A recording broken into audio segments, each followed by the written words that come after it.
Hello, everybody. Hello. Sign asked how to do people sitting in bleachers. So that's what I'm going to show. Bleachers are kind of like big steps. So, first, for the sake of simplicity, we're going to draw some steps. So, if we're drawing steps, steps are a slope, right? There's like this horizontal element, a vertical element, and then we got that. Now, to figure out how the steps work, there's like this other line here that I would draw, okay? And we get steps from doing this, okay? They just go from line to line. You pull it up vertically. So you pull it up, you pull it up vertically, right? It hits this diagonal, and then you pull back. Pull it up, hits the diagonal, pull it back. You're just bouncing between these diagonals, and that gets you stairs. So what we're going to do, we're going to do this in 3D using an elevated vanishing point first. This is kind of complicated and tedious. It might be easier to just eyeball this and mess around until it looks right, but here we go. So, first I need to discover the ground plane. I'm going to draw my horizon line here. I'm going to put the vanishing point right there, smack dab in the middle. We're going to have two. So, you know what? It might be easier if I just do it like this. I think that yes, that will be substantially easier. Okay, there we go. Just thinking ahead. So,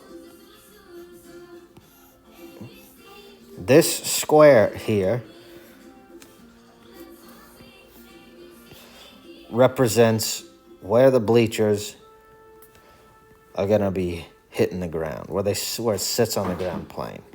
So that's this here, right? Now, I need to find the slope, the angle of that. And to do that, I'm going to pull up this vanishing point. The higher it goes, the steeper the slope.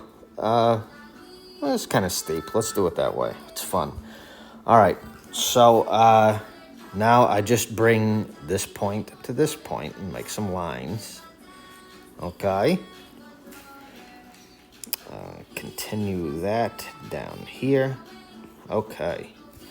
Now, it's not perfect, but it's good enough. So, now, in order to find the rear end of the bleachers and where it ends, we're going to pull up from here. You see this? That's what we're doing. And that's where the end of the bleachers are. Well, we want to keep that point there. We're going to use that, I think, just now, actually. So, we have that there. Now, what we need to do at this point is to figure out, let me refine a few things. Just tighten everything up to make sure it works later. Okay. This is a sketch, and this kind of demands a bit of precision that's a bit more strict than what I'm used to. So, let's actually bring that down. And, all right, this I'm kind of comfortable with. Comfortable enough, we'll see. So now I need to get this line here. I need to find that.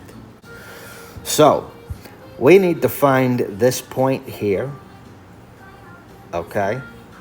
This line, I mean. And so I pick back here how tall I want the stairs to be at the very end. And we're going to drive that through here, right? We're going to take this, and we're going to determine how we're going to drive the line through these 2 points. And we're going to do that on this side too. Okay? So now, we have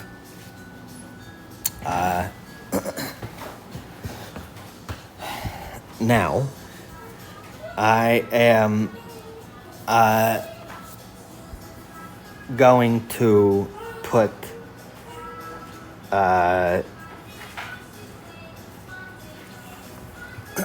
oh, hey, Ronan, that's my son. So now we're gonna do this doohickey up here. We're going to find the steps. Now I pull this line up vertically, and when I drive back to get the seat, like this thing right there, I'm actually gonna shoot it right to this vanishing point there, right? And I just keep bouncing between those two lines, trying to drive it to that vanishing point. And then after I go above the horizon line, you'll see that it kind of starts bending down a little. Now this isn't perfect, so you'll see me doing little tiny refinements so that things kind of work at the end. I'm just showing you, like, how does this even works.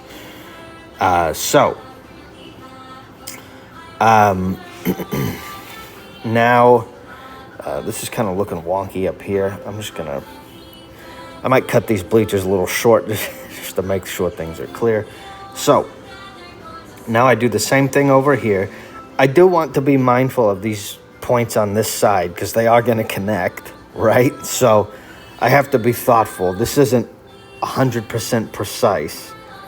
So I have to be mindful and make sure things are, consistent enough. And I may want to rework that line a little. Let's see if I...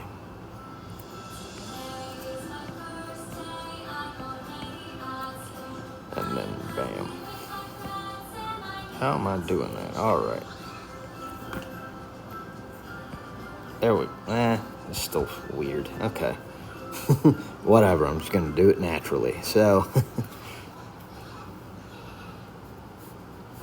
let me bring that over there. Okay. So now I do the same thing on this side. This line recedes to there. Bring it up. Do the same thing again. Bring it up.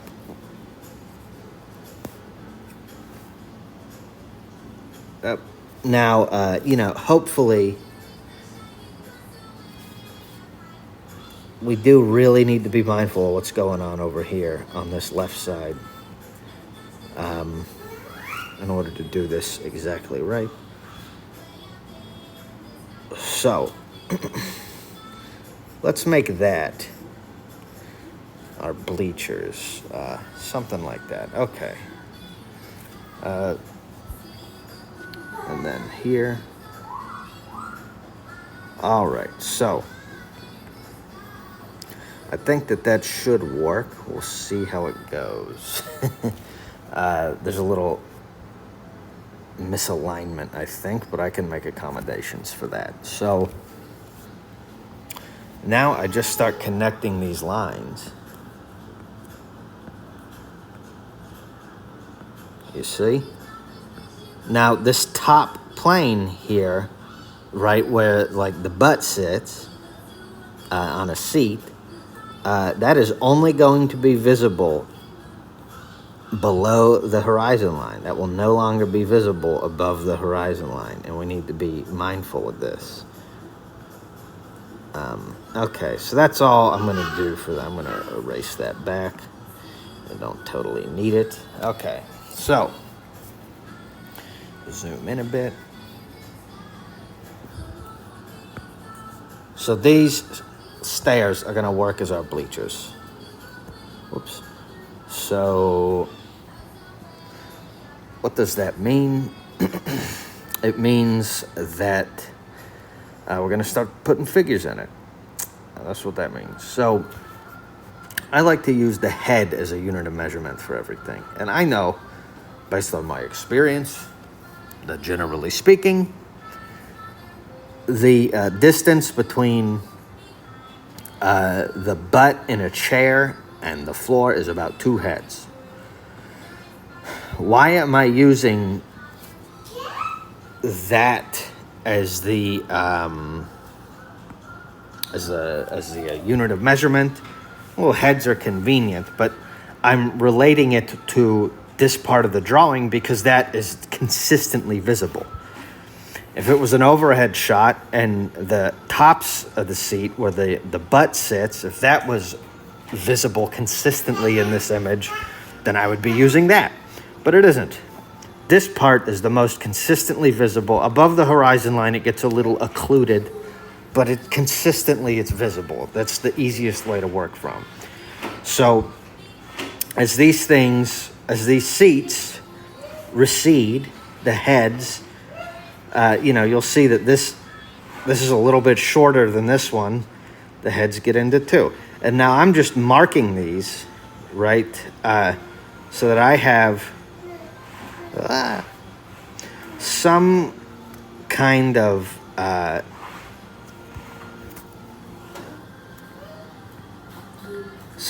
frame of reference for how big the figures need to be. Right, these two is roughly the same, I guess. It's about like that. Now there's a noticeable difference about right here. You see, these people are going to be small, and then these people are going to be even smaller. And that is how we determine the size. Let's put them in.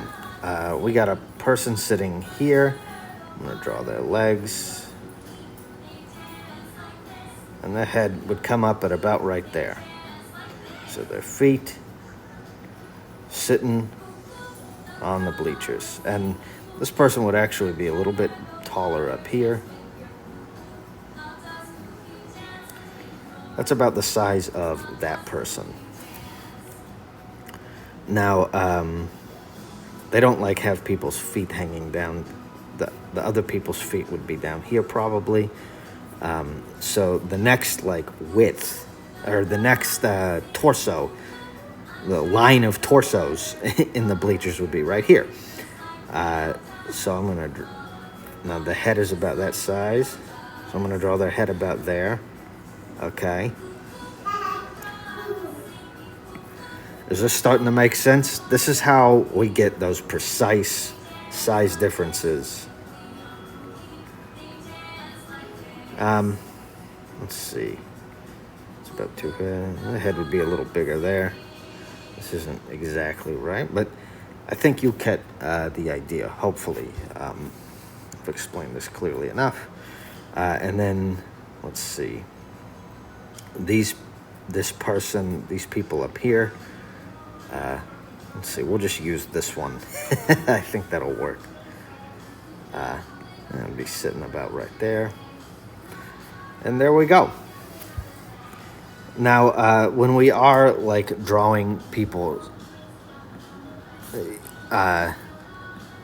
sitting above, we're not going to see their rear end at all. We would just see their knees when they're placed above the horizon line.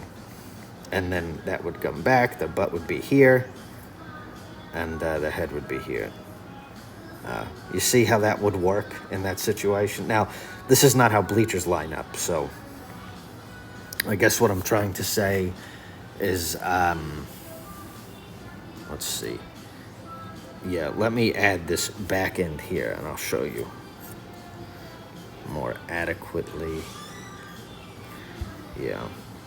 So the butt would be here, the torso would be here, head would be there, knees would be something like that. This is how we make accommodations for, the size differences in bleachers. I hope that's helpful.